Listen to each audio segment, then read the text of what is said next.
Welcome back, guys, to another episode, Center for Cinephiles.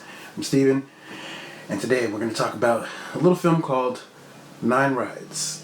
This is an interesting film. It's a nice little independent jewel, I think. I stumbled upon it this week reading about different films made on, shot on iPhones. Having made some short films myself recently with my own iPhone, I started getting curious about other filmmakers who've made films with phones, and revisited some other things that I'd seen a few years ago with films like Tangerine, and I discovered this film 9 Rides, so I decided I was going to watch it. And it's I watched it last night and finished it this morning. Fell asleep and finished it today. And it's a cool little character piece. So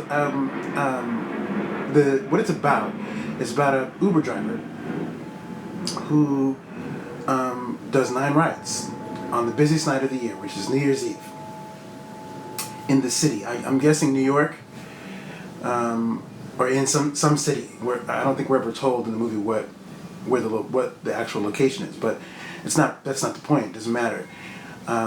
He goes on 9 rides, and it's nice because each ride seems to reveal something about his character, as if he interacts with other riders, and the little vignettes of stories that they have,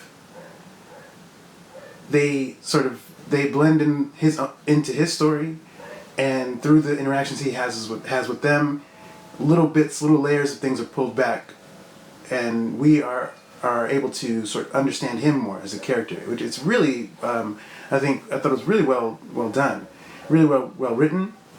For such it's a tight shoot. It takes place almost completely in a car, and it's like one of those great dramatic films that take place in one place over the course of one day or one night, like Do the Right Thing, for instance, or Die Hard, or like those films take place very centralized, very specific spaces over a very specific set of period of time, and it's usually it's very compact. So things come to a head in that one day or that one night, and that makes for great drama. And this film is no exception. Matthew Cherry, I think the director, his name is. I've been learning about him a little bit. Just in the last couple days, whatever it is. This guy. It was cool. My understanding is behind the story of this film, he had another film that he was going to do with the actress he had. That project fell through, so he had to scramble to write a new script for another movie with the actress he already had, which I think is amazing. So he wrote the thing in a couple days, and they shot 9 rides, which is ridiculous. For what you get is a film, for whatever its technical shortcomings, it being shot on an iPhone, it makes up for in the great character nuggets, stuff that's suggested, stuff that you see and don't see. I thought it was really well done, and too, I think for someone who, if you're a filmmaker or a film enthusiast, film head or whatever as I like to call them, or you've made films, like I've made some films, short films and stuff like that, I'm inspired by this film because it speaks to what you can do with a limited amount of resources, and with not the best. You don't have to have the best technology to tell a great story. I think that there's such a disconnect when you're looking at what you see that's big budget and looks great and looks polished. That's fine, but there's something to be said for something that looks a little less polished, is a little rough around the edges, as far as the look of it, and you end up getting lost in the story. That's what happened to me. So I went in going with, I'm curious about this story. I'm going to watch. This seems like an interesting story. I'm going to watch this thing, and I was looking at it too specifically for, as I said, having shot projects on an iPhone, using some of the same apps, and some of the same type of materials and stuff. Wanted to be curious about what was he doing with this technology, And even if some of the shots don't look clean or polished, some of that I think adds to the sort of the flavor of the film. You understand the what he was going for with a shot. If it doesn't look like it doesn't, it looks like, oh, it doesn't work, or it's too amateurish, or it's too like whatever a school project-y type whatever. There are elements that definitely feel like that technically, but after a while you forget that. Like, and that's not jarring for me. It wasn't jarring. Like, oh, this takes me out of the movie. This looks too amateurish. That was a plus for me. And again, too, as someone who is sort of in that headspace, you're looking to, you appreciate what someone else did with the similar resources, and what you hope to try to do something like that as well. At least I do. I hope to do something that I think is as engaging as what he did. He's got some great actors in the film, and it's a solid, it's a simple story. It's basically this guy who's going around town, picking up people. There are little breaks in between the rides. He's talking to his friend, or he's talking to his girlfriend, or whatever it is, or fiance, whatever. There's little bits in there that give you a sense of what his life is like outside of driving. But there's not much else. It's very pared down, very stripped, very basics. It's very much a human connection situation, and that's what's great about the film. It may not be great technically speaking, but you can appreciate it. I appreciate thoroughly. And as I was playing into what my review was going to be of this film, I thought, I'll probably give it like a 7. But I think I'm probably going to give it an 8 if I'm reviewing it. This is my critical review of it. I think he's got some good. There's a lot of good nuggets in it. I think if you're curious about, it's a small independent situation. If you're curious about that, definitely give it a look.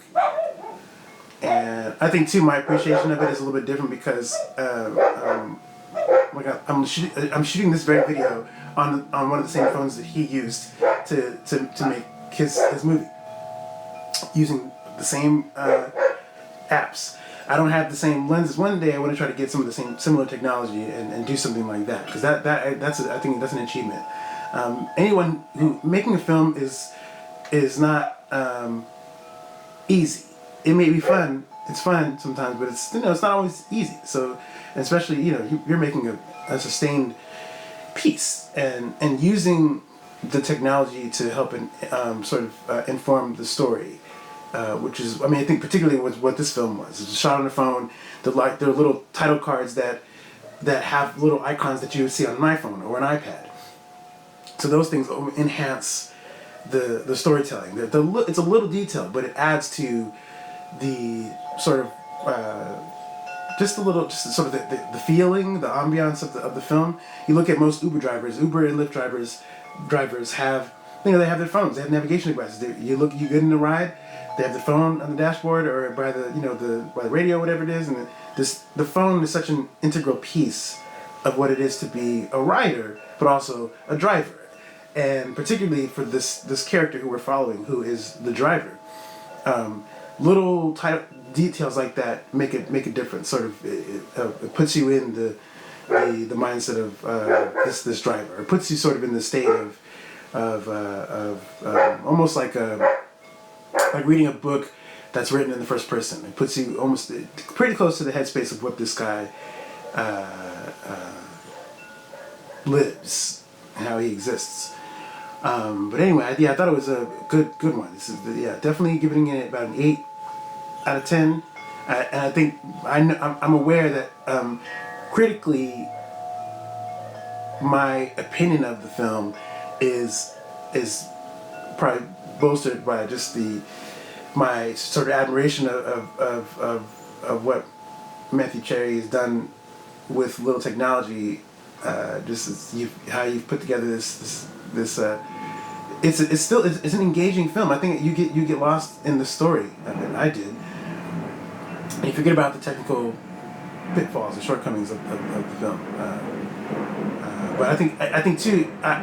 He was getting the cinematography is actually pretty inspired for with shooting on an iPhone. He's getting shots with the camera and the dashboard type stuff. He's getting shots outside of the car, shots of the back of the bumper with the shots, weird angles. Well, not weird. They're like unique angles of the tire, and then it's like pretty much explored all the types of shots you could get inside and outside of the car, in motion and stationary, and all the different angles you get from the actors, from the driver's perspective, and also the passengers. He's really, I think, explored all the angles of such a tight space, and made it in that way. It feels much more dynamic. You don't feel it's. In some ways, it feels very claustrophobic, for some of the more, tense sort of inner monologue-y type things. In some ways, it feels expansive, just in how the conversations are going with certain people. If he's having a happy conversation with a passenger, the expansiveness feels pretty expansive. Like, oh, this is actually, it's a positive thing. You feel the energy of those scenes, and if it feels more uncomfortable, you feel that too. And if you've ever been in if you've ever ridden in an Uber or Lyft, you know what that's like. If you've been in a pool, you've had great rides with the driver and fellow passengers, and you had some probably uncomfortable rides with fellow passengers and the driver. I know I have. So it rings true to that. Anyway, that's my take on Nine Rides. I thought it was a good film. Matthew Cherry is a G. He's got a new animated short film called, I think, Hair Love, that I was sent it to watch. I haven't watched it yet, but I'm gonna try to watch it and see what I think about that. And you might get a video about that coming up next, or later.